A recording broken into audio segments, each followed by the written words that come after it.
ये थ्योरी है, आज सबको मैं भेज दूंगा, ये पढ़ लेना एक बार आज मेल पर। वैसे इसके बाद वाली जो भी चीज़ें होगा आप नोट डाउन कर लेना।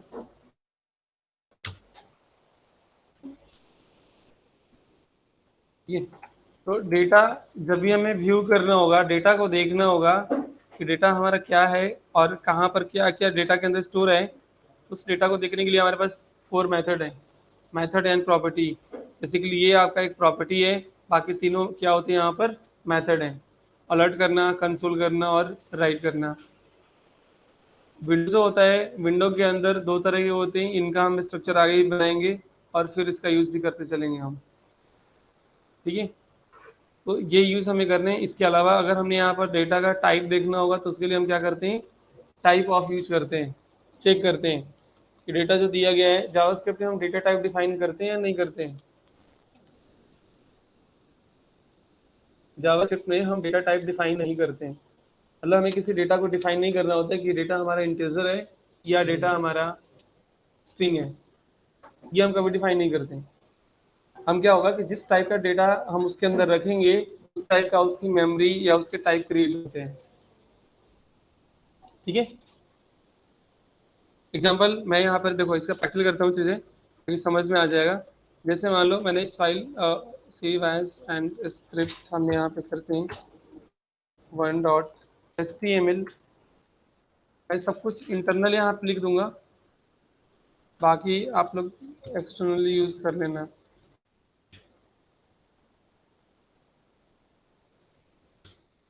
जैसे हमने स्क्रिप्ट ली और इस स्क्रिप्ट के अंदर हम कोई भी फाइन करते हैं, हमने वेरिएबल देते हैं, वेरिएबल ए इक्वल, हमने ये डिफाइन कर दिया यहाँ पे। देखना होगा कंसोल डॉट लॉग में जाके चेक कर सकते हो कि उसके अंदर क्या आ रहा है, उस वेरिएबल के अंदर, उस मेमोरी के अंदर क्या स्टोर किया गया है। हम्म, हमने यहाँ पे दिए, यहाँ पे दे दिया था ए, और ए को हमने यहाँ पे दे दिया चीज़ें अनडिफाइंड, क्योंकि आपने मेमोरी तो डिफाइन कर दी है बट मेमोरी के अंदर किसी तरह का कोई डेटा डिफाइन नहीं किया गया है। तो उस सिचुएशन में क्या करेगा, अनडिफाइंड। अनडिफाइंड एक रिटर्न भी होता है और अनडिफाइंड एक डेटा टाइप भी होता है। अनडिफाइंड रिटर्न भी होता है और अनडिफाइंड एक डेटा टाइप भी होता है यहाँ पे। तो यहाँ पे डिफाइन वो आपका रिटर्न है, उस मेमोरी के अंदर क्या रखा गया है वो यहाँ पे रिटर्न करके दिखा रहा है।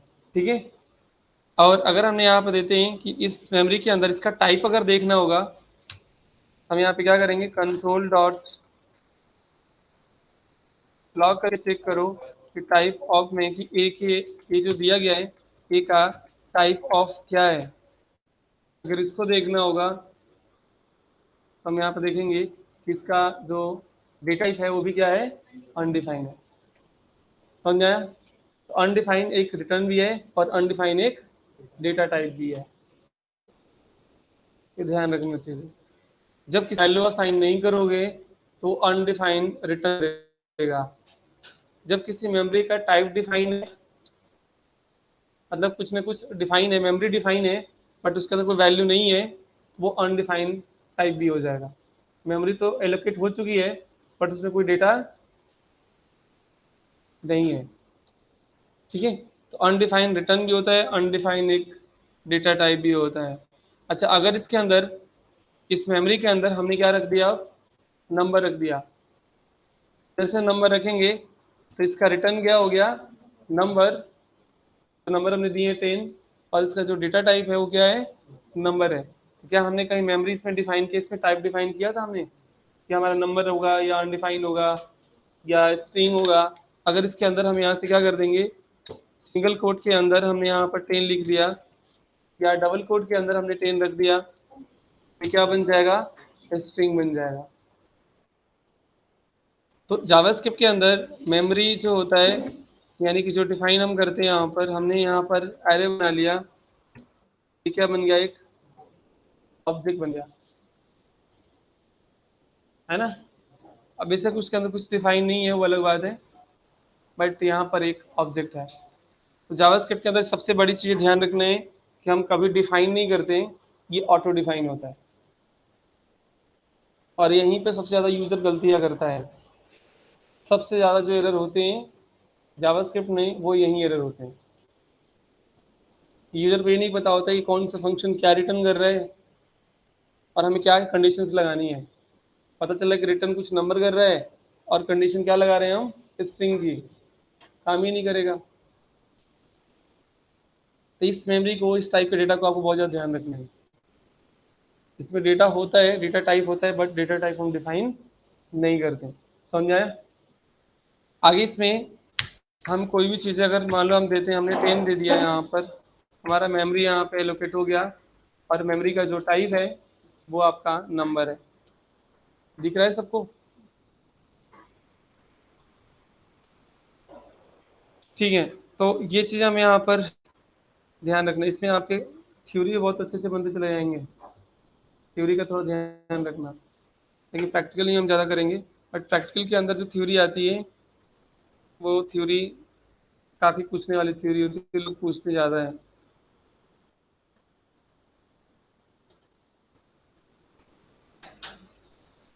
जावास्क्रिप्ट के अंदर हम यहाँ से क्या करेंगे, जब भी हम यहाँ पर चीज़ें डिफाइन करते हैं, हमारे ऑब्जेक्ट इसमें कितने तरह के होते हैं? हाँ, 5 तरह के ऑब्जेक्ट होते हैं। कौन कौन से? 2 तरह के ऑब्जेक्ट होते हैं, रियल एंड वर्चुअल। 2 के अलावा तीसरा कोई ऑब्जेक्ट नहीं होता किसी भी लैंग्वेज के अंदर, नॉट ओनली जावास्क्रिप्ट। किसी भी लैंग्वेज के अंदर ऑब्जेक्ट होते हैं वो 2 तरह के होते हैं। 2 तरह के ऑब्जेक्ट का मतलब ये होता है कि या तो इसके अंदर बने हुए ऑब्जेक्ट होते हैं या हम बाहर से बना के ऑब्जेक्ट लेके आते हैं। इसके अंदर जो ऑब्जेक्ट बनते हैं उनको हम बोलते हैं कि वो हमारे वर्चुअल ऑब्जेक्ट हैं, और जो बाहर से किसी चीज़ से इंपोर्ट करेंगे वो हमारे रियल ऑब्जेक्ट होंगे।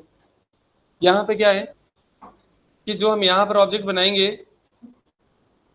मैं इसमें नोट डाउन में लिखवाए यहाँ पर टाइप्स ऑफ ऑब्जेक्ट जो होते हैं वो कितने तरह के होते हैं। यहाँ पर टाइप ऑफ ऑब्जेक्ट 2 तरह के होते हैं, रियल ऑब्जेक्ट और virtual object.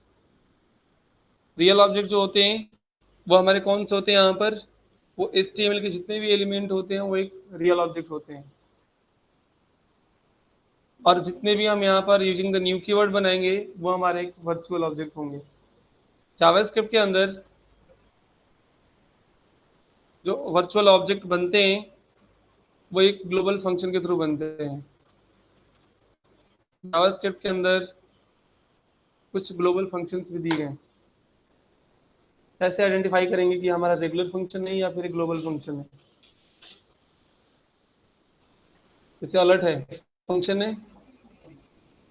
Top dot right use करते तो राइट भी हमारा एक फंक्शन है। कंसोल डॉट लॉग करते तो लॉग भी हमारा एक फंक्शन है। बट कैसे आइडेंटिफाई करेंगे कि हमारा ग्लोबल ही है? मान लो मैं कह दूं कि हाँ ये ग्लोबल है, फिर आप कैसे मान जाओगे ग्लोबल है?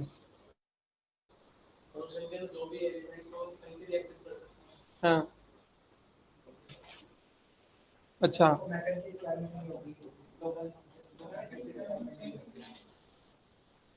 अच्छा, मैंने यहाँ पर ग्लोबल फंक्शंस लिखवाए हैं, कुछ जावास्क्रिप्ट के ग्लोबल फंक्शन है। हाँ, मैं लिखवा देता हूँ, लिखो।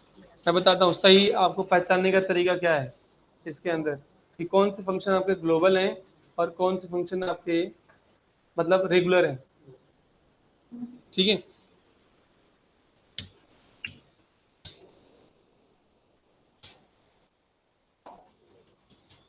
ग्लोबल फंक्शन, जितने भी ग्लोबल फंक्शन इसके अंदर होंगे उनका फर्स्ट लेटर हमेशा कैपिटल होता है। जैसे एरे का ए क्या है, कैपिटल होगा।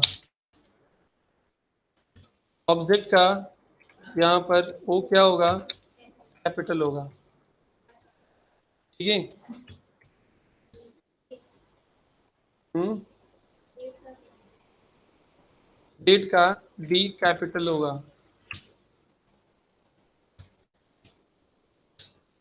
और स्ट्रिंग का एस कैपिटल होगा, नंबर का एन कैपिटल होगा। ठीक है, ऐसे तो और भी है।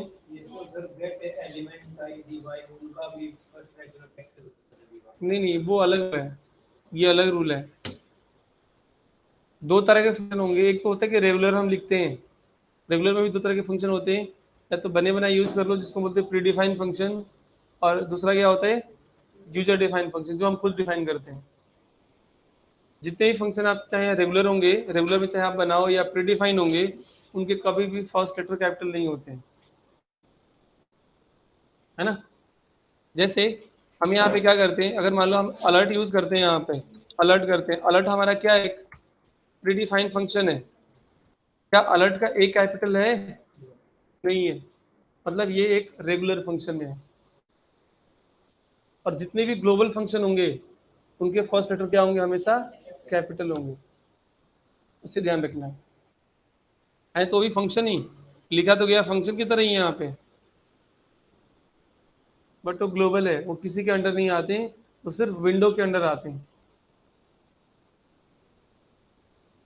ये मैं एक एक करके प्रैक्टिकल करूंगा इनका, बट ध्यान रखना है कि ये आपके ग्लोबल फंक्शन है, और ग्लोबल फंक्शन के अंदर जो आपके पहला लेटर दिया गया है वो हमेशा कैपिटल होगा, क्योंकि ग्लोबल फंक्शन आपके ऑब्जेक्ट में कन्वर्ट हो सकते हैं, बट रेगुलर फंक्शन कभी ऑब्जेक्ट में कन्वर्ट नहीं होते हैं। ग्लोबल फंक्शन को हम ऑब्जेक्ट में कन्वर्ट करेंगे तो हम न्यू कीवर्ड लगाकर ऑब्जेक्ट में कन्वर्ट कर लेंगे, बट रेगुलर फंक्शन कभी ऑब्जेक्ट में कन्वर्ट नहीं होता है।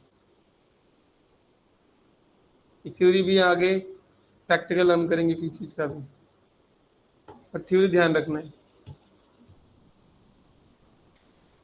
मैथ जो दिया गया यहाँ पर एक ग्लोबल ऑब्जेक्ट है, मैथ एक ग्लोबल ऑब्जेक्ट है जो किसी भी जगह, चाहे आप जावास्क्रिप्ट पढ़ो, चाहे पाइथन पढ़ो, चाहे आप अपना मैथ पढ़ो, हर जगह एक ही इनका पैरामीटर होता है, कई पैरामीटर्स का चेंज नहीं होता है, दैट इज ग्लोबल ऑब्जेक्ट।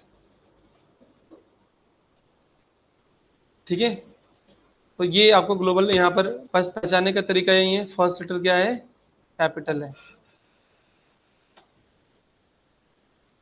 बाकी फंक्शन होंगे तो उनके पहला लेटर कैपिटल नहीं होगा।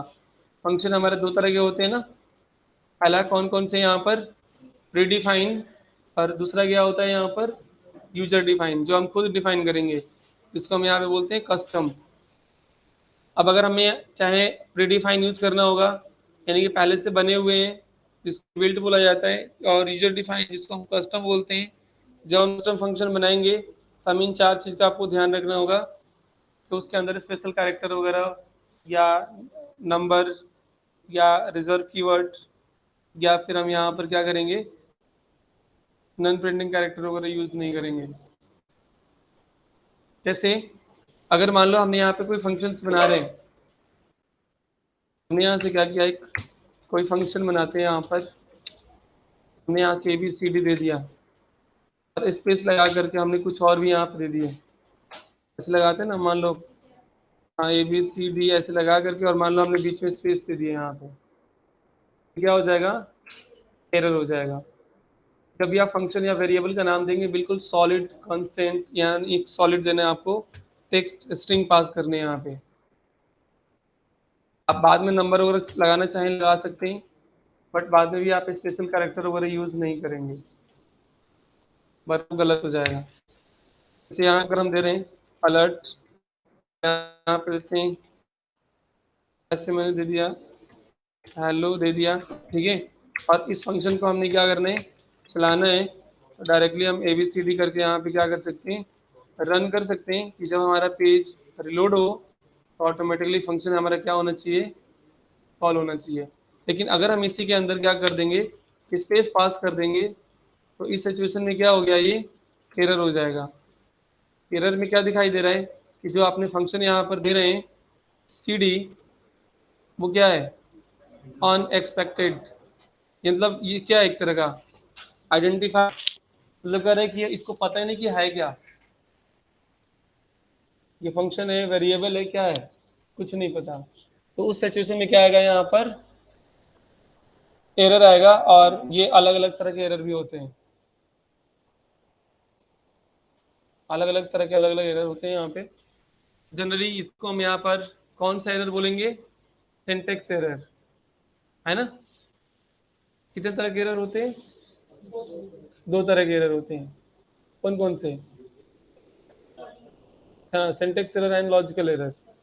ठीक है, तो ये सिंटेक्स एरर तो आपको बता देगा कि भाई सिंटेक्स जहाँ लिखे हो, ये सिंटेक्स बेसिकली किस में है, कहाँ पर है, वो सब कुछ बता देगा। बता रहा है कि लाइन नंबर 18 के ऊपर ये गलत लिखा गया है, लाइन नंबर 18 के ऊपर ये चीज़ गलत लिखा गया है, line number and column number भी यहाँ पे बता देगा। अगर ये एक्सटर्नल होता तो कॉलम नंबर बताता हूँ। ठीक है, तो ये बता रहे हैं कि लाइन नंबर इसमें गलत लिखा गया है, ये कोई चीज़ ऐसा नहीं है। फंक्शन कभी भी कॉमा लगा के ऐसे दो तीन ऐसे नहीं बना देंगे जिससे हम क्लास बनाते थे पहले। क्लास बनाते थे ना, फिर क्लास बनाया, डॉट लगाया, कॉमा लगा करके मल्टीपल क्लासेस बना लिए। बट इन जावास्क्रिप्ट या किसी भी लैंग्वेज के अंदर हम ऐसे कॉमा लगा करके फंक्शन को डिक्लेयर नहीं करते हैं, क्योंकि हर एक फंक्शन के लिए एक रिजर्व कीवर्ड यूज होता है, वो है फंक्शन कीवर्ड। ठीक है, तो ये हम यहाँ पर ऐसे डिफाइन करेंगे, ये हमारा चल जाएगा। तो ये आपको ध्यान रखना है फंक्शन के लिए भी। इसके अंदर जो भी हम यहाँ पर लाइन लिखते हैं, इस लाइन को हम क्या बोलते हैं? स्टेटमेंट। इनको स्टेटमेंट बोला जाता है। कि जितने भी हम लाइन यहाँ पर लिखेंगे line by line, that is called all the statement. यहाँ पे सारे स्टेटमेंट लिखे जाएंगे, क्योंकि एक एक स्टेटमेंट की यहाँ पर वैल्यू है। अगर आपने स्टेटमेंट गलत यूज करते हैं तो आपका प्रोग्राम का कंसेप्ट गलत हो जाएगा। अगर आपका स्टेटमेंट सही होता है लाइन बाई लाइन, तो आपका प्रोग्राम का एग्जीक्यूशन बिल्कुल सही होगा। ये भी आपको ध्यान रखना है।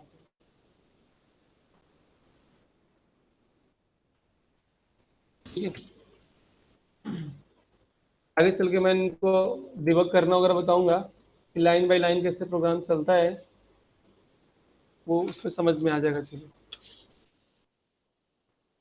जावास्क्रिप्ट के अंदर हमें देखो, सबसे पहले जो काम कर रहे हैं, हमें वेबसाइट के लिए जो चीज़ चाहिए वो चाहिए डॉम मैनिपुलेशन। यानी कि डॉम मैनिपुलेशन का मतलब ये होता है कि डॉक्यूमेंट के ऊपर जितने भी ऑब्जेक्ट हैं उनको हमें कैसे यूज कर, कैसे पुश करना है, वो सब चीज़ें हमें देखना है। यहाँ पर वेबसाइट के लिए क्या चाहिए? सबसे ज़्यादा डम मैनिपुलेशन चाहिए। यानी कि यहाँ पर मान लो हमारा HTML से जो भी हम पेज बनाते हैं, जो भी डिज़ाइन करते हैं, इस HTML के अंदर दो तरह के हमारे पास ऑब्जेक्ट होते हैं। एक तो ये होता है जो कि ब्राउज़र ऑब्जेक्ट मॉडल है, और दूसरा हमारा क्या होता है? डॉक्यूमेंट ऑब्जेक्ट मॉडल होते हैं।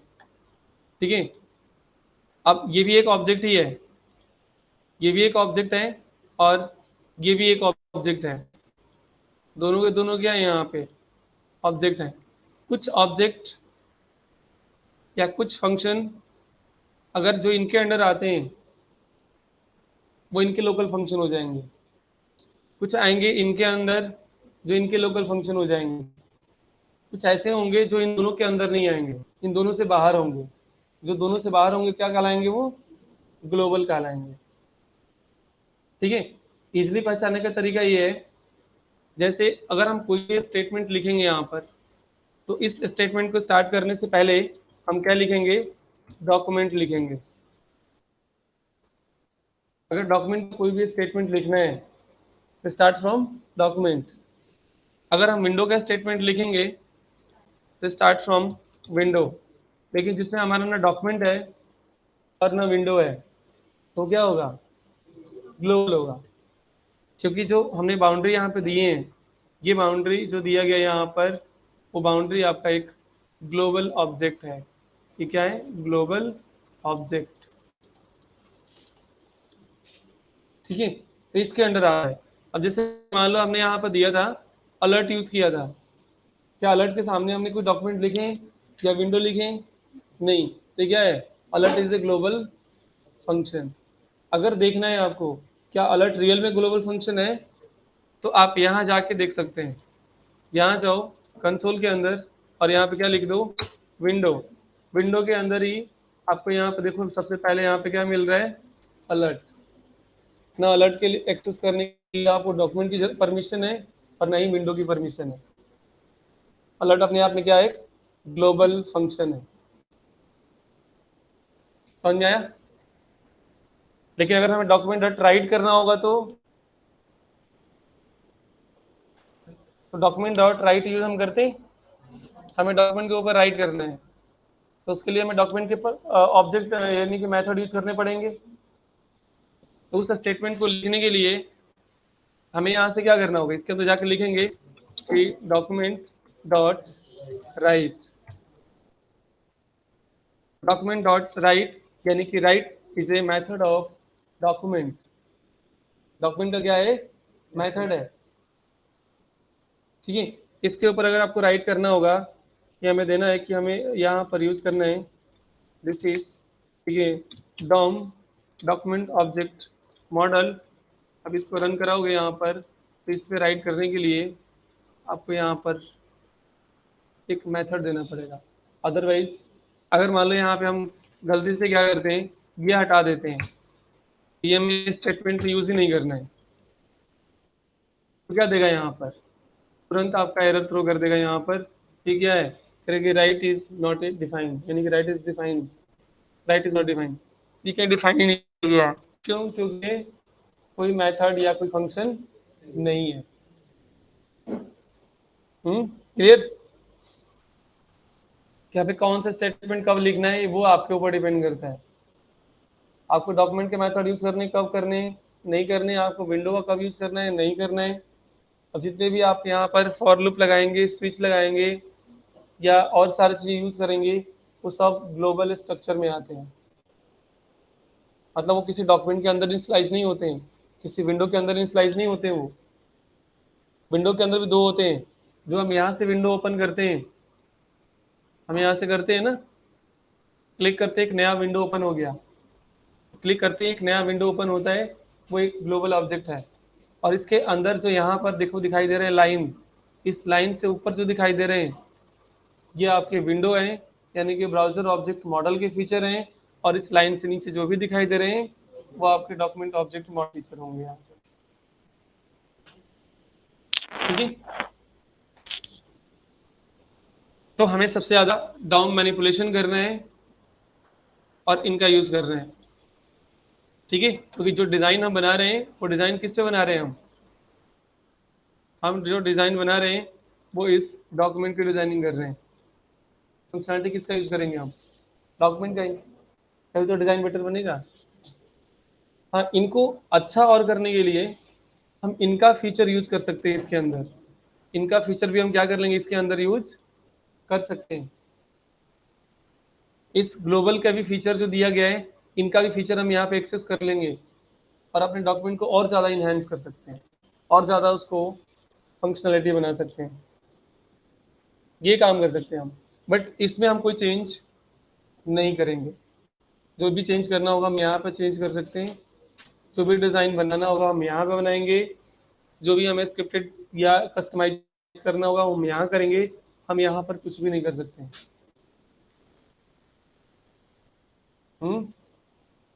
समझा है।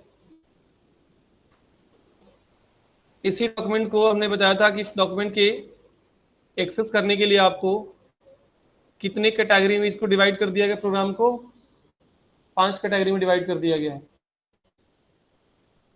वो 5 कैटेगरी कौन सा है यहाँ पर, ठीक है। इस डॉम को 5 सेक्शन में कैटेगराइज कर दिया गया है, DOM document, DOM element, DOM attribute, DOM event and DOM style. यानी कि जब इस डॉक्यूमेंट पे आप काम करेंगे तो इस डॉक्यूमेंट के ऊपर जितने भी एलिमेंट होंगे, चाहे बॉडी हो, चाहे वो H1 हो, पैराग्राफ हो या इमेज हो, ऑडियो वीडियो कुछ भी हो, जितने भी एलिमेंट होंगे उन एलिमेंट आप क्या काम करेंगे, या तो उनकी स्टाइलिंग करेंगे, या तो उसके ऊपर डायनेमिक कोई इवेंट अप्लाई करेंगे, या तो उसके ऊपर कोई इवेंट देंगे, क्लिक वगैरह देंगे, किस तरह का इवेंट आप फायर करेंगे, या उसको सिलेक्ट करके ऐड और रिमूव करेंगे, यही काम करेंगे ना। इनके अलावा तो कोई ऑप्शन नहीं कुछ करने का। इस पूरे डॉक्यूमेंट के ऊपर जो प्रोग्रामिंग सेक्शन है उन प्रोग्रामिंग सेक्शन को क्या कर दिया यहाँ पर 5 चीज़ों में डिस्ट्रीब्यूट कर दिया गया। ठीक है, डॉम एलिमेंट का यूज होता है डॉक्यूमेंट को सिलेक्ट करने का मेथड। डॉम डॉक्यूमेंट का मतलब होता है डॉम को इनिशियलाइज करने का मेथड। डॉम एट्रीब्यूट यानी कि डॉम के ऊपर जितने भी एलिमेंट हैं उनके जितने भी एट्रीब्यूट्स हैं उन एट्रीब्यूट को चाहे चेंज करना है या रिमूव करना है या डिलीट करना है या जो भी करना है वो करेंगे। डॉम इवेंट यानी कि किसी डॉम के ऊपर चाहे स्टैटिक इवेंट अप्लाई करो या डायनेमिक इवेंट अप्लाई करो, वो इवेंट करने का यूज हम करेंगे। एंड डॉम के ऊपर जितने भी एलिमेंट हैं उनके ऊपर हम स्टाइलिंग कर सकते हैं, चाहे स्टाइलिंग या क्लास स्टैटिक लगाओ या फिर डायनेमिक लगाओ या इनलाइन सीसेस लगाओ या जैसे भी सीसेस लगाने हैं। इनके अलावा और भी हमारे पास ऑप्शन नहीं होते हैं, है ना। हम करते हैं, होते ही नहीं है तो करेंगे कहाँ से, होते ही नहीं है। अब तक जो डिज़ाइन आपने बनाए हैं उसमें क्या यूज़ किए हैं आपने, एलिमेंट के ऊपर स्टाइल यूज़ किए हैं। स्टाइल में आपका एट्रीब्यूट भी आ जाएगा, क्लासेस भी आ जाएंगे, आईडीज भी आ जाएंगे, है ना, यही सब आते हैं ना। तो वो तो हमने काम कर चुके हैं, वो काम आप जावास्क्रिप्ट से भी कर सकते हैं। उसके अलावा एक्स्ट्रा क्या है इसके अंदर, तो आप इसके अंदर इवेंट दे सकते हैं जो कि जावास्क्रिप्ट के अंदर होता है, सीएसएस के अंदर कोई इवेंट मैनेजमेंट सिस्टम नहीं होता, वो हम दे सकते हैं। डॉम सेक्शन तो पहले से भी हम करते आ रहे हैं, रूट्स पर होता है। उसके अंदर जितने भी एलिमेंट होते हैं उन एलिमेंट को सिलेक्ट करने के लिए हमारे पास कुछ मेथड होते हैं, उनको भी 5 कैटेगरी में डिवाइड किया है यहाँ पे। जैसे सीएसएस में या सीएसएस में अगर हम काम करते हैं तो किसी एलिमेंट को सिलेक्ट करने के लिए हमारे पास क्या होते हैं, सिलेक्टर्स होते हैं, क्लास, आईडी, सुडो, चाइल्ड।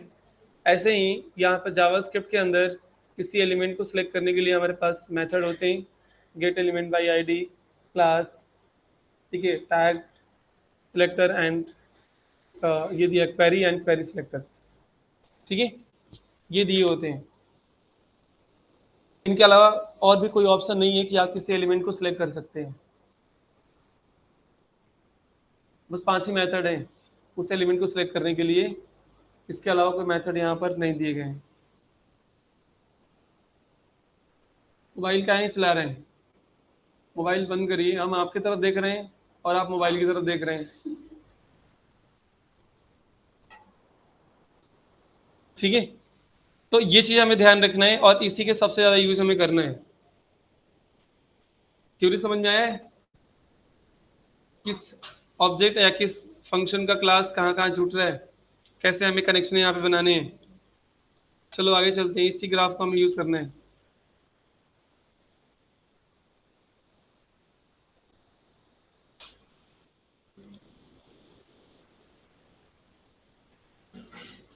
हम यहाँ पर पहले पढ़ रहे हैं आज, ये हम करते जाएंगे, थ्योरी का पार्ट है, वो हम 1 बाई 1 करेंगे। आज हम पढ़ेंगे गेट एंड सेट करना, get and set, get and set, ठीक है, गेट एंड सेट, ठीक है। इसको हम आगे चल के फंक्शन जब हम यूज करेंगे तो इसको गेटर एंड सेटर भी बोलते हैं, बट उसका थोड़ा कंसेप्ट अलग हो जाता है। गेटर एंड सेटर का कंसेप्ट अलग हो जाता है। हम जनरली क्या पढ़ रहे हैं, गेट एंड सेट हम इसलिए यहाँ पर बोल रहे हैं कि हमारे पास जो यहाँ पर दिया गया है, मान लो ये आपका HTML पेज दिया गया है जहाँ पे हम अपना डिज़ाइंस बना रहे हैं। जो हमने डिज़ाइंस बनाए हैं, इन HTML का डेटा हमने क्या करना है, जो HTML दिया गया है HTML, आप बीच में क्या कर लेना, यहाँ पर CSS की डिज़ाइन कर लेना और नेक्स्ट हम यहाँ पर क्या किए JS का। तो हमें यहाँ से क्या करना है कि जो CSS ये तो बिल्कुल सेपरेट है क्योंकि इनका काम डिज़ाइनिंग का है, ये तो बीच में आएगा नहीं। हमारा जो दिया गया JS, तो हमें क्या करना है कि जितने भी यहाँ पर एलिमेंट हैं इन एलिमेंट को उठा करके हमें जेस में इनकी वैल्यू गेट करो, इन ऑब्जेक्ट को गेट करो और किसी वेरिएबल में इनको रखो, इनको मैनिपुलेट करो एंड वापस हम क्या कर देंगे, इसको यहाँ पर सेट कर देंगे। तो अगर हम जेएस के पॉइंट ऑफ व्यू से देखें तो हम HTML से डेटा को क्या करना है, गेट करना है ना, गेट करना है and from JavaScript into HTML में उसको हमें क्या करना है, सेट करना है। इस प्रोसेस को समझना है आपको। अगर हम एक प्रोसेस को समझ लेंगे हमें कैसे गेट करना है और कैसे सेट करना है, तो पूरे HTML से डेटा को गेट कर सकते हैं? नहीं, किसी भी एलिमेंट को गेट कर लो। तो हमें इस प्रोसेस को समझना है पहले, गेट एंड सेट करना।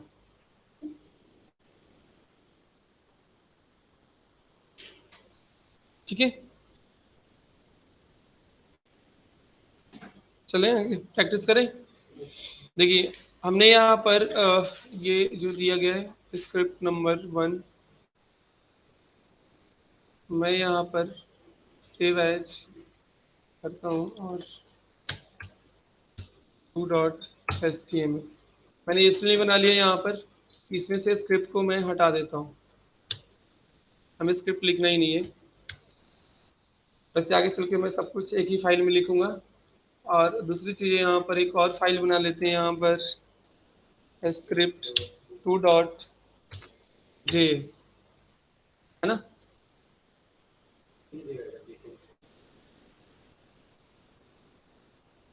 जो हो गया वो हो गया, है ना। इसको ओपन कर लेंगे यहाँ से, आ गया ओपन फाइल।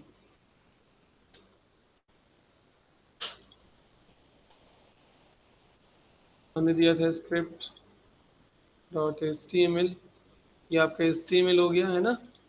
और ये हमारा जेएस हो गया। और एक न्यू फाइल बना लो, इसको हम देते हैं स्क्रिप्ट 2.css।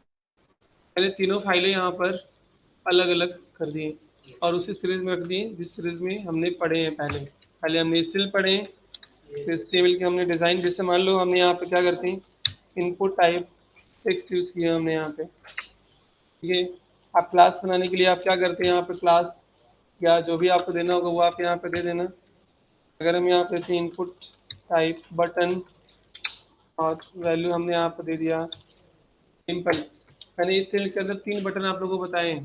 3 तरह के बटन होते हैं, सिंपल बटन, सबमिट बटन और रिसेट बटन, कैंसिल बटन। ठीक है, सबमिट जो होता है वो फॉर्म सबमिशन पे काम करता है। रिसेट जो होता है फॉर्म को ब्लैंक करने के लिए काम आता है, रिसेट करने के लिए काम आता है। और जो इनपुट टाइप बटन होता है वो होता है फंक्शनैलिटी के लिए दिया होता है, यानी कि आप उसके जेस के ऊपर कोई फंक्शन, जेस की कोई भी फंक्शन या चीज़ें जो पास करना होगा वो आप पास करेंगे। हम जो इनपुट टाइप बटन लिए ये हमारा सिंपल बटन है, इसलिए लिए हमने क्योंकि हमें इसके ऊपर कोई फंक्शन को क्या करना है, फायर करना है।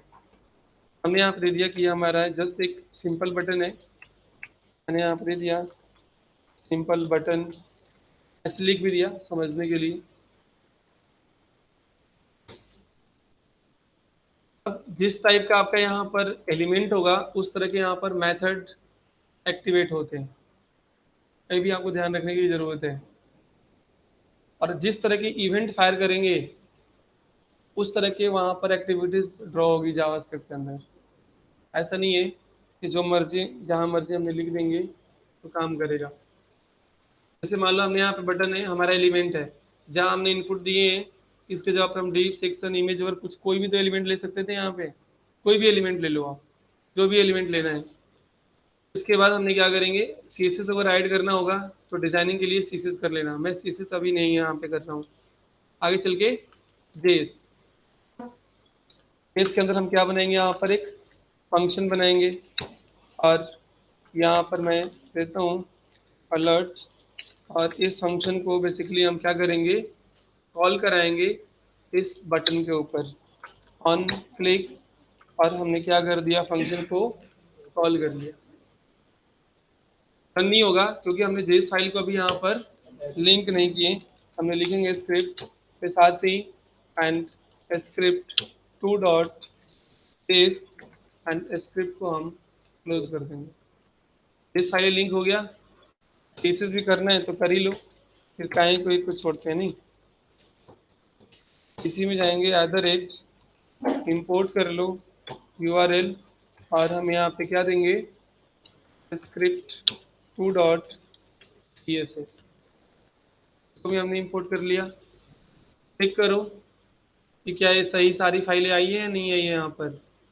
तो किस में जाएंगे, सोर्स के अंदर जेएस भी आ गया और CSS भी आ गया। ठीक है। अब आपको यहाँ पर ध्यान रखने, इस पे भी ध्यान रखने आपको कि क्या क्या चीज़ें आ रही हैं।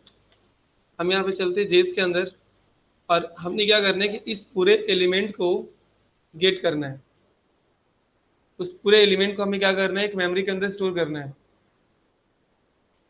तो पूरे मेमोरी के अंदर स्टोर करने के लिए हमें इस एलिमेंट को सिलेक्ट करने के लिए सबसे पहले कहाँ जाना होगा, रूट पे जाना होगा।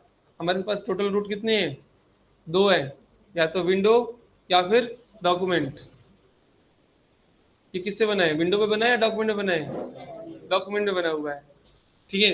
तो हमने यहाँ से देना होगा कि सबसे पहले मान लो हमने एक वेरिएबल बना लेते हैं ए, और ए के अंदर हम यहाँ पे, मैं अलर्ट को हटा देता हूँ, कोई ज़रूरत नहीं है। हमने वेरिएबल बनाया, और इस एलिमेंट को सिलेक्ट करने के लिए हम सबसे पहले क्या करेंगे, क्योंकि अभी हमारा देखो पॉइंटर जो दिया गया वो जावास्क्रिप्ट के अंदर है, हमें यहाँ पर हमें सबसे पहले इस डॉक्यूमेंट के अंदर इंटर करना होगा।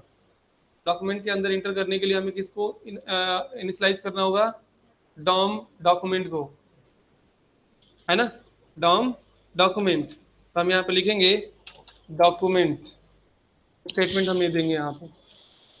डॉक्यूमेंट के अंदर जाएंगे, डॉट का मतलब क्या होता है, access method and property of the object.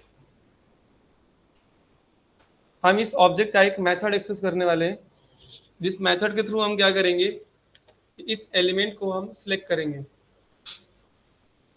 है ना। और इस एलिमेंट को सिलेक्ट करने के लिए हमारे पास मेथड कितने अवेलेबल हैं, 5 है। आप किसके थ्रू करना चाहते हैं, अगर आईडी के थ्रू करेंगे तो उसका रिटर्न ऑब्जेक्ट होता है। अगर आप क्लास, एलिमेंट और क्वेरी सिलेक्टर के थ्रू करना चाहते हैं तो इनका रिटर्न एरे होता है। और अगर हम इसके थ्रू करते हैं तो इसका रिटर्न एक ऑब्जेक्ट होता है। ठीक है। आगे चल के प्रोग्रामिंग एरे की करनी है या ऑब्जेक्ट करनी है, वो आपके रिटर्न या सिलेक्टर के ऊपर डिपेंड करता है। अगर हमारे पास आईडी है तो हम यहाँ से दे देंगे कि इसके अंदर आईडी नहीं है, हम यहाँ पे आईडी पास कर देते हैं 1, और इस एलिमेंट को सिलेक्ट करना है, हम यहाँ पे लिखेंगे गेट एलिमेंट बाय आईडी। अब अगर इसको ध्यान से देखेंगे तो लिखा भी गया, गेट का मतलब क्या होता है, लाना। एलिमेंट, उसको हम HTML में क्या बोलते हैं, एलिमेंट ही बोलते हैं। ठीक है। बाई आईडी, तो आईडी के थ्रू हमें क्या करना है, उस एलिमेंट को पिक करना है, सिलेक्ट करना है। जिस आईडी को हमें देना होगा वो आईडी हम क्या करेंगे, यहाँ पर पास कर देंगे। आईडी हमने पास कर लिया। अब एक के अंदर क्या स्टोर है, अगर हम कंसोल करके देखेंगे तो क्या मिलेगा,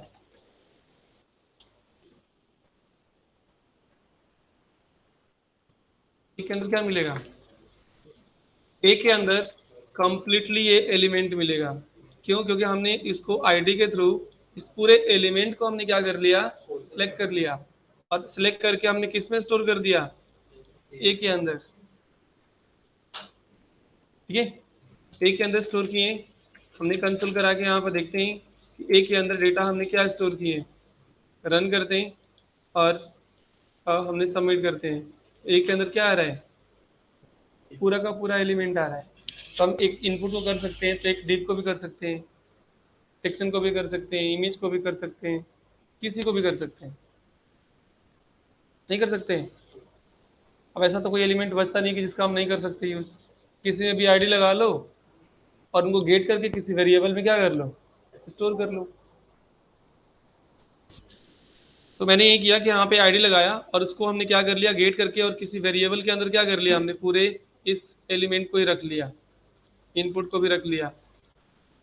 अब इनपुट का अगर देखना है कि ए का डेटा टाइप क्या है, क्या मिलेगा,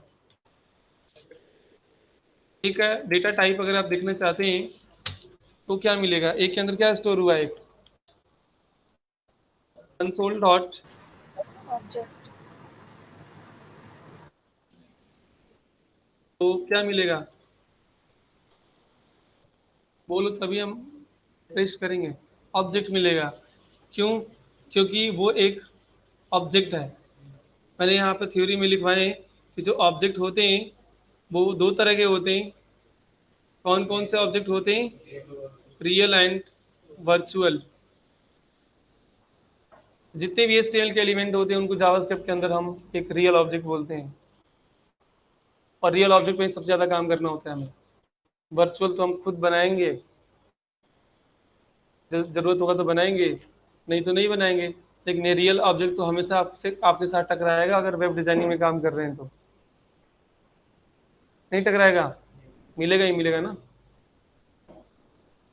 तो इस पे सबसे ज़्यादा काम करना है, इसलिए इनके जितने भी एट्रीब्यूट्स हैं, क्या जितने भी इनके मेथड्स हैं, वो हमें वहाँ पर यूज़ करने और चेक करने। ठीक है। अच्छा, अब इसके अंदर जितने भी एट्रीब्यूट्स दिए गए हैं यहाँ पे, कि क्या है, क्लास एक एट्रीब्यूट है, आईडी एक एट्रीब्यूट है, टाइप एक एट्रीब्यूट है, ऐसे कितने एट्रीब्यूट होते हैं? क्या हर एक ऑब्जेक्ट के सेम एट्रीब्यूट होते हैं या सबके डिफरेंट होते हैं? सबके डिफरेंट एट्रीब्यूट्स होते हैं। जैसे दिया गया है टाइप टेक्स्ट, क्या ये आपको डिव के अंदर ही मिलेगा? डिव के अंदर नहीं मिलेगा। तो जिस तरह के आप एलिमेंट यहाँ पे लेके आएंगे, जिस तरह के आपका यहाँ पे ऑब्जेक्ट सिलेक्ट होकर के आएगा, उस तरह के उनके आप मेथड को भी एक्सेस करेंगे, प्रॉपर्टी को भी एक्सेस करेंगे। जावास्क्रिप्ट के अंदर होता है यहाँ पर मैंने लिखे हैं कि डॉम एट्रीब्यूट, है ना। पहले नंबर पे आता है डॉम डॉक्यूमेंट, जिसको हम यहाँ पर मैं एक लिखता हूँ, यहाँ पर ध्यान देखिए। मैंने यहाँ पर ले लिया, किस ऑब्जेक्ट को सिलेक्ट कर लिया। तो इस सिचुएशन में आपका एक ऑब्जेक्ट है, लेकिन अगर हम यहाँ पर दे देते हैं कि डॉट वैल्यू, अब उस सिचुएशन में क्या बन गया, ये एक ऑब्जेक्ट है। हम्म, ये भी क्या है, एक ऑब्जेक्ट है। नहीं, तो उसका मेमोरी चेंज हो गया। उसका मेमोरी क्या चेंज हो गया कि अब वो एक ऑब्जेक्ट का, इस इनपुट का, इस ऑब्जेक्ट का एक पर्टिकुलर एट्रीब्यूट एक्सेस कर रहा है वो।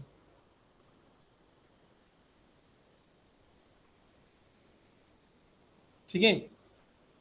ये क्या काम कर रहे हैं कि जो ऑब्जेक्ट दिया गया है, कि जो ए ऑब्जेक्ट है, उस ऑब्जेक्ट के अंदर गए। डॉट का मतलब क्या होता है, access method and property object. तो उस ऑब्जेक्ट का, कौन सा ऑब्जेक्ट का, जो ये ID1 दिया गया है, इस ऑब्जेक्ट का हम क्या एक्सेस कर रहे हैं, वैल्यू एक्सेस कर रहे हैं। तो वैल्यू का भी ऑब्जेक्ट होता है, वो तो एक जस्ट प्रॉपर्टी होता है। वैल्यू, वैल्यू हमारा जिस इनपुट के अंदर दिया गया है वो एक एट्रीब्यूट है। क्या है यहाँ पर, अगर हम यहाँ पर दे देंगे प्लेस होल्डर यूजर नेम, ध्यान से समझना है इस टॉपिक को। ठीक है। यहाँ पे हम देते हैं टाइटल। ठीक है, यहाँ पर यूजर दे दिया हमने, और कौन कौन से एट्रीब्यूट एक्सेस कर सकते हैं, बहुत सारे दिए गए यहाँ पे, बहुत सारे होते हैं जो हम यहाँ पे दे सकते हैं। तो मैं इस सिर्फ इस ऑब्जेक्ट का एक पर्टिकुलर एट्रीब्यूट एक्सेस कर रहा हूँ, वो है वैल्यू। अगर यहाँ पे हम कुछ टाइप करते हैं तो इसमें वैल्यू पेस्ट की है ना, यहाँ पे देखो ये आ गया, क्या है वो, स्ट्रिंग है। जहां पर हमने वैल्यू पास किए हैं, यहाँ पे all the attributes of object, जो करेंट ऑब्जेक्ट है उस ऑब्जेक्ट का जितने भी एट्रीब्यूट हैं वो आप पास कर सकते हैं। यहाँ पे किसी से पूछने की जरूरत नहीं है। आपको आईडी एक्सेस करना है, आप आईडी एक्सेस कर लो। आईडी में क्या देगा, ये क्या लिखा गया है, 1। आपको प्लेस होल्डर यूज करना है, प्लेस होल्डर यूज कर लो, क्या देगा यहाँ पर, यूजर नेम। आपको टाइटल एक्सेस करना है, टाइटल एक्सेस कर लो, टाइटल क्या देगा यहाँ पर, यूजर। आपको टाइप देना होगा, टाइप यूज कर सकते हैं, टाइप क्या देगा, टेक्स्ट। किसी से पूछने की जरूरत नहीं है आपको। कंसेप्ट समझ में आ गया या नहीं आया है? तो जो हम यहाँ पे यूज कर रहे हैं दैट इज ऑल, ये जो जितने भी आप जिस टाइप, अब ये नहीं कि मैंने यहाँ पर टाइप यूज किया क्योंकि हमने यहाँ पर इनपुट यूज किए, और कल को मान लो आपने यहाँ पर डिव के अंदर आईडी लगाए हो तो डिव में टाइप थोड़ी यूज कर पाओगे, नहीं कर पाओगे। ये ध्यान रखना है कि किस टाइप के ऑब्जेक्ट को आप सिलेक्ट कर रहे हैं, उसी टाइप के उनके एट्रीब्यूट्स वहाँ पे एक्सेस करेंगे, काम करेगा, अदरवाइज नहीं काम करेगा। हम्म, तो इस सिचुएशन में जो ए दिया गया है, ए इज ए, ये क्या है, वो एक वेरिएबल है।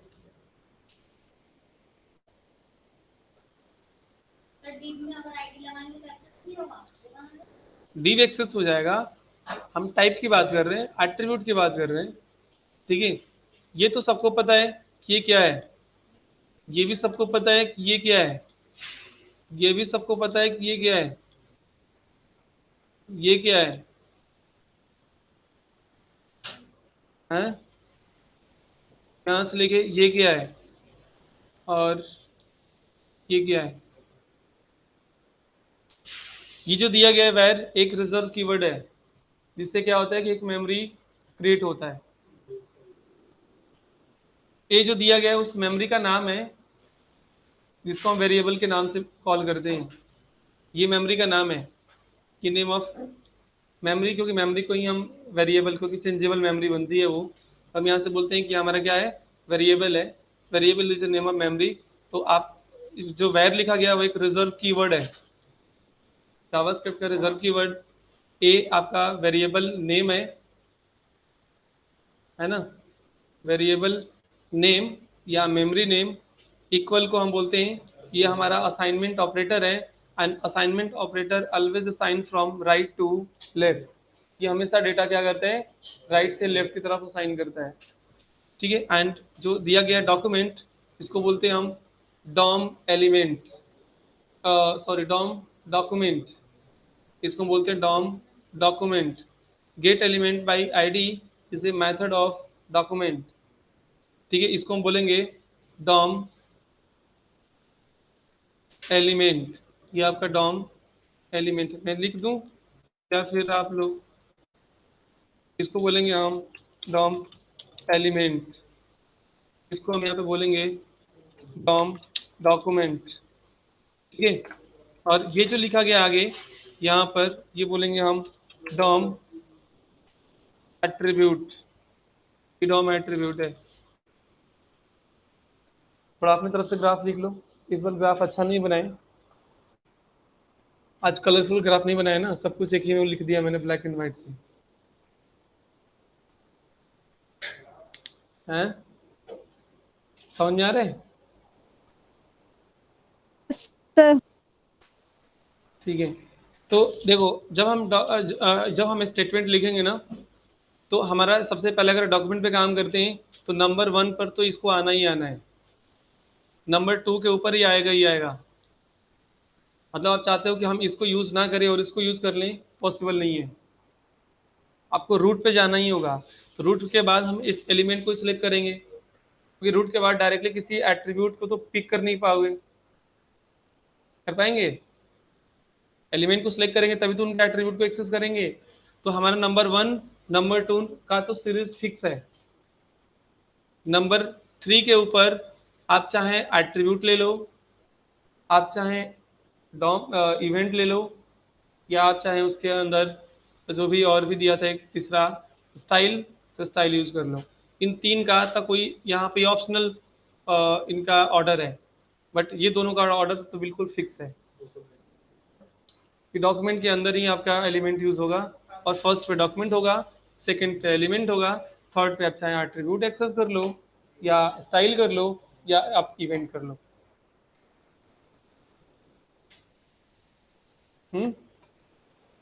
समझ में आ रहा है? हमने ऑब्जेक्ट गेट कर लिया, ऑब्जेक्ट के हमने जितने भी एट्रीब्यूट, तो अगर आपने वैल्यू गेट करना होगा वैल्यू गेट कर लो, या जो भी गेट करना होगा वो भी गेट कर लो। आ गया?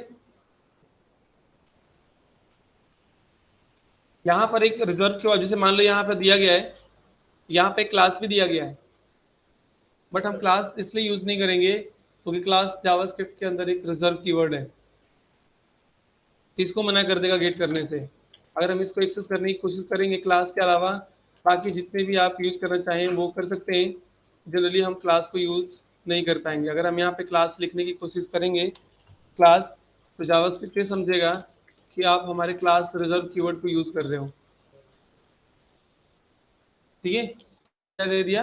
अनडिफाइंड।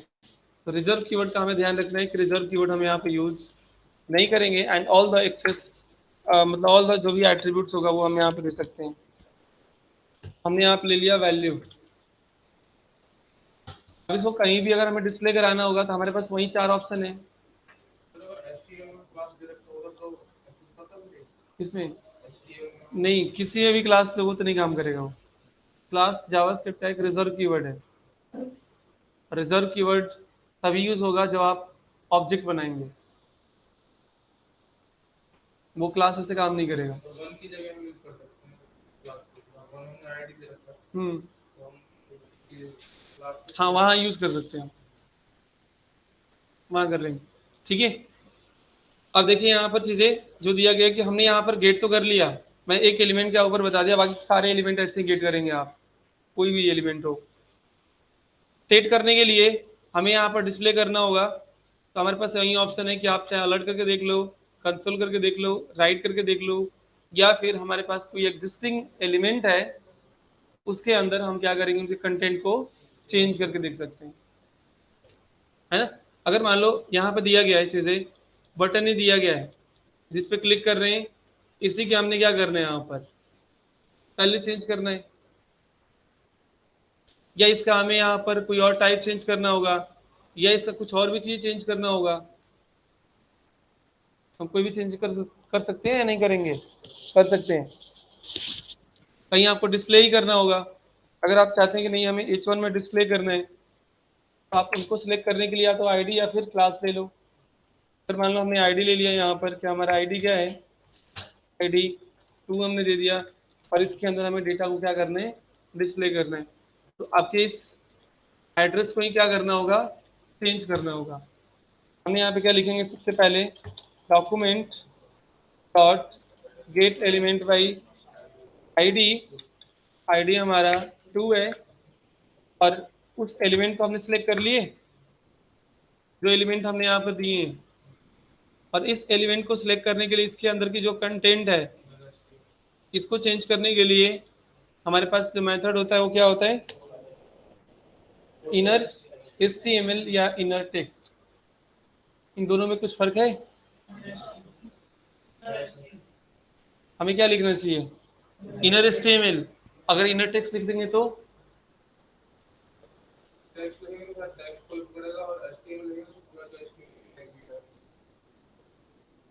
पूरा HTML, हाँ और कोई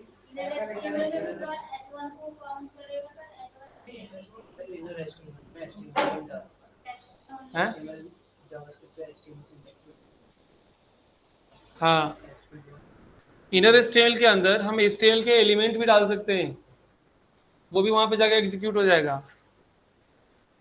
जैसे मैं यहाँ पे दे रहा हूँ वो देखिए, जैसे मान लो हमें यहाँ पे देना है कि हमने यहाँ पे ले लिया इनर टेक्स्ट, और इनर टेक्स्ट के अंदर हम क्या करते हैं, हमने ए को पास कर दिया, क्योंकि ए के अंदर इस इनपुट से जो भी वैल्यू आएगा वो ए के अंदर स्टोर होगा, और उस ए को हमने कहाँ पे प्लेस कर दिए, 2 के अंदर।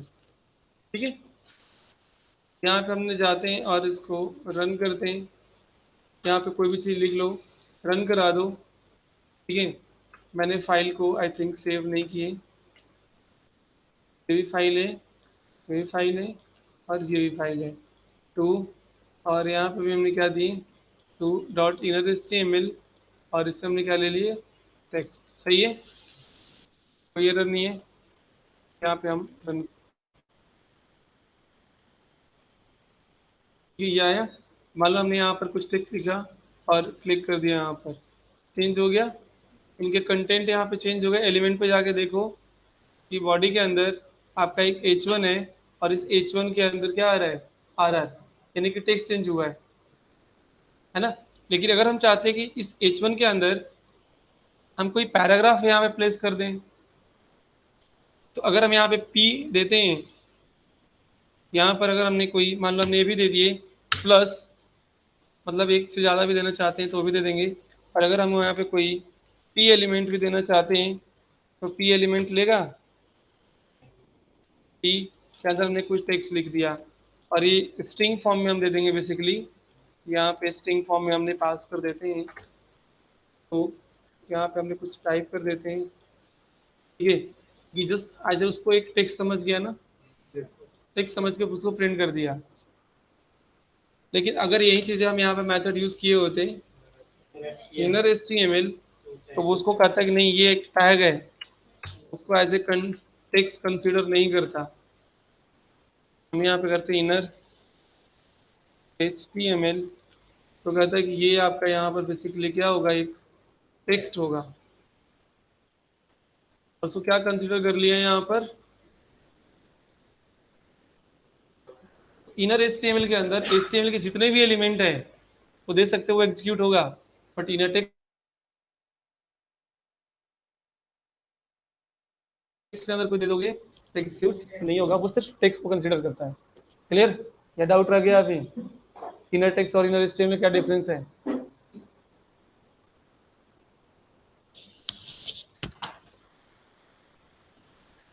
इससे हम अच्छे स्ट्रक्चर बना सकते हैं इनर HTML से।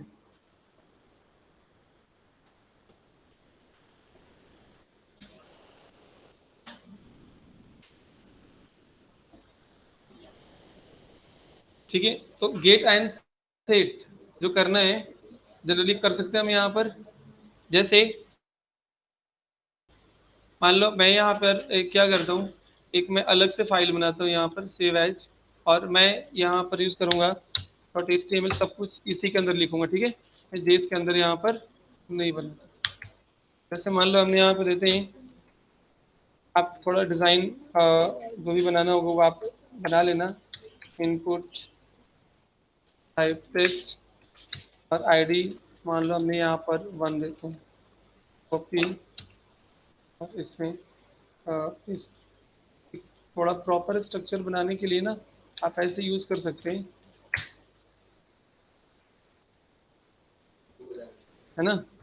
इनको मान लो हमने 3 या 4 बना देता हूँ, टाइम है ना, ठीक है, 4 बना देता हूँ मैं यहाँ पे। और इसी के अंदर हम 4 देते हैं। मान लो हमने यहाँ पे ले लिया इनपुट टाइप टेक्स्ट, ये आईडी, फिलहाल में अभी आईडी की प्रैक्टिस कर लेते हैं। यहाँ पर एक टेक्स्ट बना लिया, फिर हम यहाँ पे देते हैं कि इनपुट टाइप टेक्स्ट और आईडी हमने यहाँ पे क्या देते हैं 2। फिर हमने यहाँ पे देते हैं सेलेक्ट, और सेलेक्ट यूज कर लिए। और इसी के अंदर आप यहाँ से क्या कर लो, ऑप्शन दे दो, और ऑप्शन में कुछ भी आप यहाँ से पास कर लो, सब्ट्रैक्ट करना, ठीक है, प्लस माइनस जो भी करना होगा वो आप कर लेना। ठीक है, हमने जैसे मान लो हमें सम कर लिया, सम करना एंड डिवाइड करना, ठीक है। इसकी भी हमने यहाँ पे क्या पास कर देते हैं, आईडी टी। और लास्ट के अंदर हम यहाँ पे क्या करते हैं, यहाँ नहीं बल्कि यहाँ पे हमने यहाँ पे दे दिया इनपुट टाइप टेक्स्ट, आईडी हमने यहाँ पे दे दिया 4। और एक और यहाँ पे लास्ट में बटन बना लेते हैं। आप चाहे बटन सिंपल वाले बना लो, या बटन आप HTML5 का बना लो। HTML5 के जो बटन है वो बाय डिफ़ॉल्ट सबमिट होते हैं, ठीक है। उसको हम यहाँ पे बटन टाइप क्या बना सकते हैं, बटन बना सकते हैं। कैलकुलेट हमने ऐसे दे दिया यहाँ पे, सिंपल सा। इनमें जेस नहीं है, हटा देता हूँ, एंड इनका यहाँ पर नहीं है, इनको भी हटा देता हूँ, ठीक है। इनको हम रन करते हैं, तो यहाँ पे बन के आ गया नंबर 2 3 4। कैलकुलेट कर लो, यहाँ पे कैलकुलेट हो जाए, इसमें गेट एंड सेट यूज हो जाएगा, है ना। तो गेट एंड सेट यूज करना होगा, तो आप यहाँ पर दे देना कि भाई जो भी हमें दिया गया है इनमें प्लेस होल्डर यूज करना होगा, प्लेस होल्डर यूज कर लो, कॉस्ट नंबर, है ना, नंबर। इसमें आप यहाँ पर दे दो कि ये हमारा क्या है, प्लेस होल्डर में सेकेंड नंबर है, ये आपके ऑप्शन है। और इसमें आपका आएगा प्लेस होल्डर में रिजल्ट, है ना, तो ये आपके यहाँ पर ऐसे रिजल्ट आ गया। डिजाइनिंग करना होगा कर लेना आप लोग।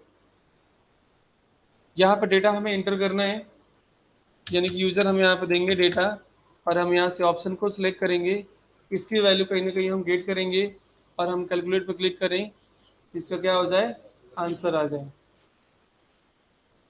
ठीक है, तो इसको हम जावास्क्रिप्ट के अंदर कैसे यूज़ करेंगे? अब स्क्रिप्ट जो मेथड बताएं बिल्कुल वही उसी मेथड को यूज़ करेंगे। अब कैसे यूज़ करेंगे? सबसे पहले हमने यहाँ पे क्या बनाएंगे, फंक्शन बनाना है, और उस फंक्शन को उठाना है और बटन के ऊपर क्या करना है, ऑन क्लिक के ऊपर हमें इस फंक्शन को कॉल करा देना, ताकि हम जो भी इसमें स्टेटमेंट लिखेंगे वो क्लिक करने के बाद एग्जीक्यूट होगा।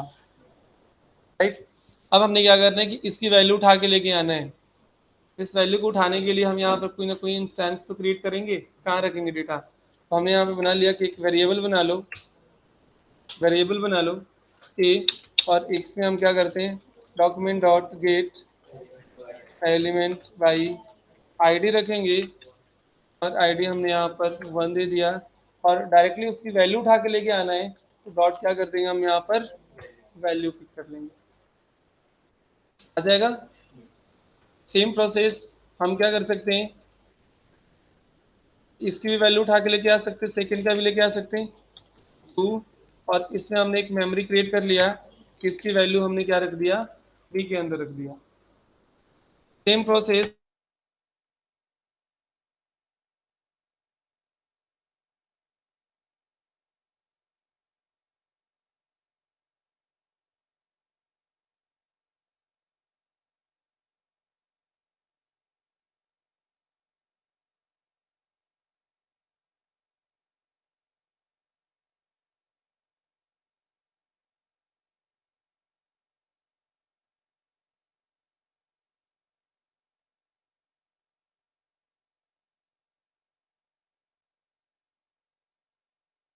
ये ऑप्शन है, दूसरा ऑप्शन ये है, तीसरा ऑप्शन ये है।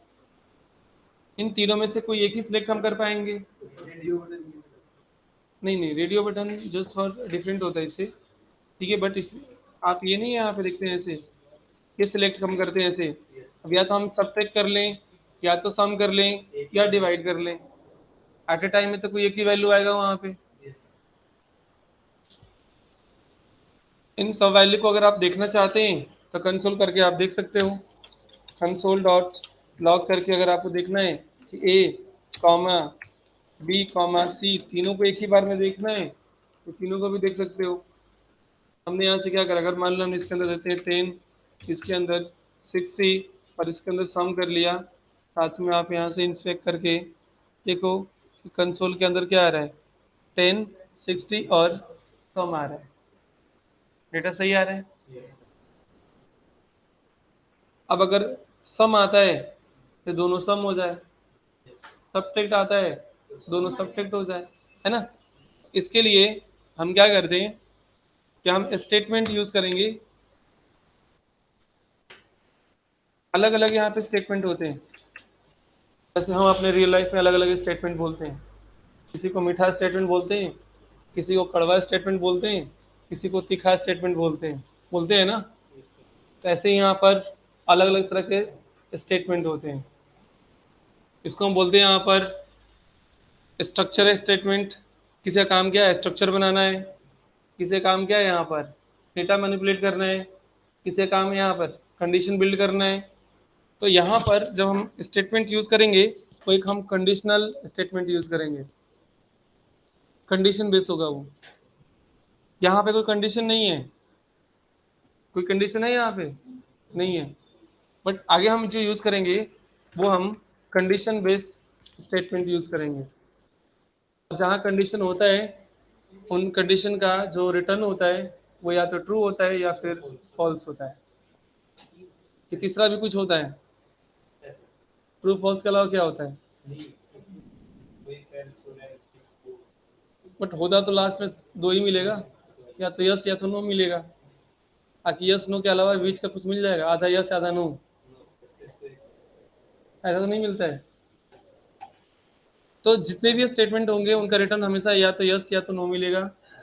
उसको 0 1 भी बोलते हैं। मैंने आप लोग को हाँ उसको ट्रू फॉल्स बोलो, 0 1 बोलो, यस नो बोलो, आप जो भी मैसेज अपना क्रिएट कर लो, सिस्टम उसको हमेशा 0 1 से प्रेजेंट करता है। अगर सिस्टम का रिटर्न देखेंगे, चेक करेंगे, हमेशा 0 1 देगा। मैंने आप लोग को एक स्टेल के अंदर ग्लोबल रूल्स में लिखवाए भी हैं, डिफॉल्ट कलर, और कलर के अंदर सब चीज़ लिखवाए भी हैं, 4 5 चीज़ें। कलर को जब प्रेजेंट करते हैं तो ब्लैक और वाइट दो ही कलर होते हैं, डेटा टाइप में 0 1, ट्रू फॉल्स, है ना, तो लिखवाए हैं। तो जितने भी स्टेटमेंट होंगे वो स्टेटमेंट या तो ट्रू या फिर फॉल्स करेंगे। फॉल्स के अंदर भी जा करके आप नेस्टेड लगा लो, जितने भी नेस्टेड लगाने हैं। हम यहाँ पे लगाएंगे कि अगर सी के अंदर डेटा क्या होता है, सम होता है। सिंगल को हम बोलते हैं असाइनमेंट, डबल को बोलते हैं इक्वलिटी यानी कंपेयर करना। एक ट्रिपल भी यूज होता है जहाँ डेटा एंड डेटा को भी हम इक्वलिटी चेक करते हैं, है ना। हम्म, हाँ उसका उसका डेटा टाइप भी चेक करता है, डेटा तो करता भी है, उसका टाइप भी चेक करता है ना।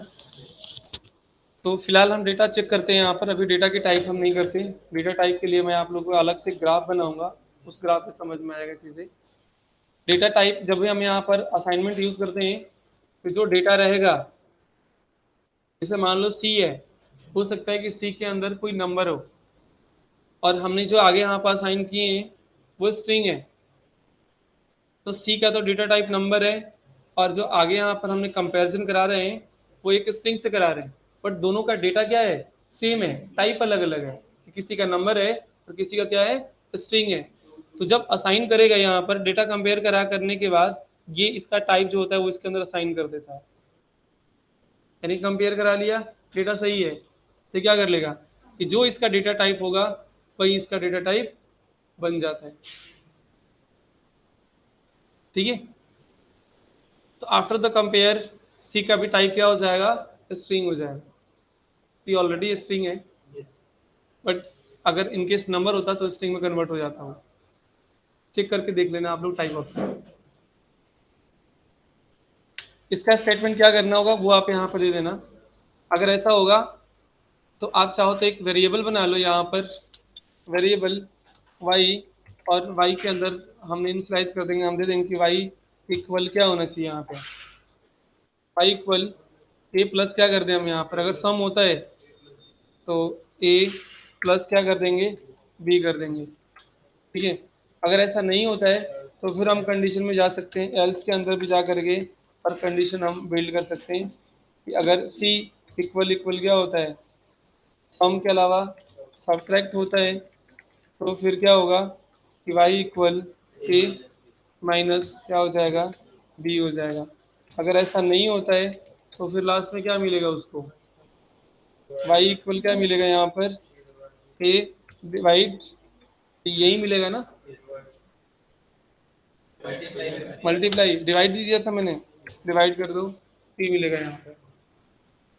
ठीक है, यानी कि ए एक ऐसा, वाई एक ऐसा वेरिएबल है जो कंडीशन बेस्ड मेमोरी को चेंज करता है, यानी कंडीशन जैसा कंडीशन मिलेगा ऐसा उसका मेमोरी का डेटा क्या होगा, चेंज होगा।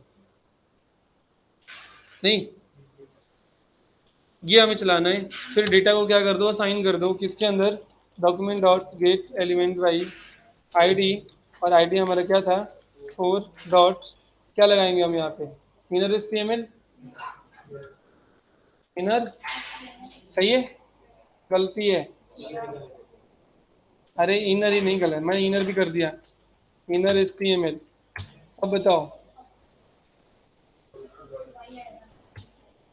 सही है गलत है। इनर एचटीएमएल वहां यूज होता है जहां पे ओपनिंग और क्लोजिंग एलिमेंट होते हैं, जिसको सर जिसको वैल्यू आएगा ना। ये कंटेंट नहीं है, ये इनपुट है, इसमें वैल्यू आएगा। This is the logical error.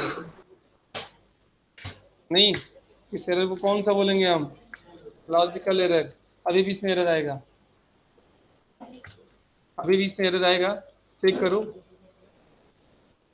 Run करते हैं, हमने यहाँ पे दे दिया 60 70 और हमने यहाँ से क्या ले लिया, सम ले लिया। कैलकुलेट करेंगे, क्या आएगा, 130 आना चाहिए, आ जाएगा बिल्कुल, है ना।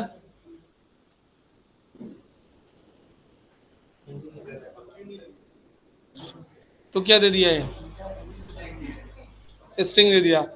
स्ट्रिंग इसलिए यहाँ पे दे दिया है, कोई यहाँ पे एरर आया है, नहीं आया। तो इस एरर को हम बोलते हैं लॉजिकल एरर, क्योंकि ये गलती किसने किया है, कंप्यूटर ने तो किया नहीं है, हमने गलती किया है। जो गलती यूजर करेगा उसको हम लॉजिकल एरर बोलेंगे। और लॉजिकल एरर आने का भी रीजन मैंने लिखा था यहाँ पर, कि जो लॉजिकल एरर आएगा वो कितने तरह के होते हैं, टाइप्स ऑफ एरर दो तरह के होते हैं, syntax and logical. Logical error आने का रीजन क्या है, डेटा टाइप। डेटा टाइप ही आपका गलती है यहाँ पे। आप जो माइंड में सेट किए थे कि नंबर होगा नंबर होगा नंबर होगा, तो एक्चुअली वो नंबर नहीं है, वो स्ट्रिंग है। क्योंकि इनपुट, जहाँ पे कोई चीज़ इनपुट करते हैं वो ऑलवेज रिटर्न उसका हमेशा क्या होता है, टेक्स्ट होता है। तो डेटा टाइप उसका स्ट्रिंग था, और आप सोच रहे हैं कि कैलकुलेट हो जाएगा, ठीक है। तो वो इसमें आपका यहाँ पर डेटा टाइप क्या है, गलती है। तो इस डेटा टाइप को हम कैसे करेंगे यहाँ पर, तो हमारे पास कुछ मेथड होते हैं, हमारे पास मेथड तो होते हैं कैलकुलेट करने के लिए। मैं एक को कराता हूँ, बाकी नेक्स्ट में हम कर देंगे। कुछ कन्वर्टर हमारे पास मेथड होते हैं, इस मेथड को कन्वर्टर, कन्वर्टर फंक्शन जो होते हैं, पहला होता है इवेल, जिसको बोलते हैं इवैल्यूएट करना। दूसरा होता है इसके अंदर पार्स इंट, एंड तीसरा होता है यहाँ पर पार्स फ्लोट मेथड। तीन मेथड होते हैं जहाँ पे हम डेटा को क्या करेंगे, कन्वर्ट करेंगे, है ना। इवेल से भी हो सकता है, पार्सेंट से भी हो सकता है, पार्स फ्लोट से भी हो सकता है। बट इनका और ज़्यादा डिटेल्स मैं नेक्स्ट क्लास में भी आप लोगों को ग्राफ बनाऊंगा।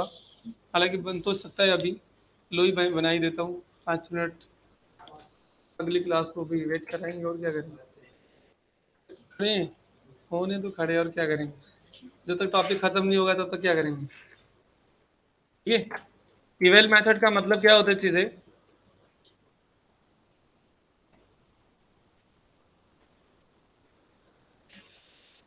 ये ये मेथड दिए गए हैं।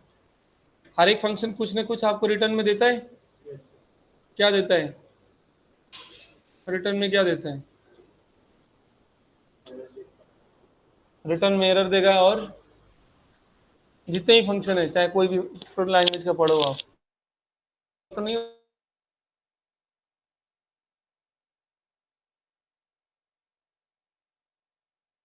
आज